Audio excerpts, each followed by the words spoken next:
اللهم أدخل الإيمان في قلوبنا. ولهذا يجب على الإنسان أنه يحرص غاية الحرص على دخول الإيمان في قلبه.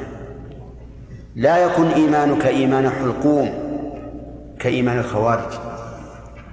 حاول أن تدخله في قلبك، وذلك بتذكر الله عز وجل دائما. واستمع إلى قول الله سبحانه وتعالى: ولا تطع من أغفلنا قلبه عن ذكرنا. ولم يقل من أغفلنا لسانه عن ذكرنا. لا تكن إذا ذكرت الله تذكر الله بلسانك وقلبك غافل، هذا الذكر ما ينفعك.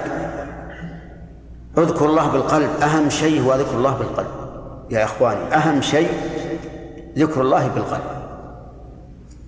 إذا قلت لا إله إلا الله اجعلها تنبع من القلب وتدخل وترجع إلى القلب، ليس باللسان، حتى تموت على اليقين بإذن الله عز وجل.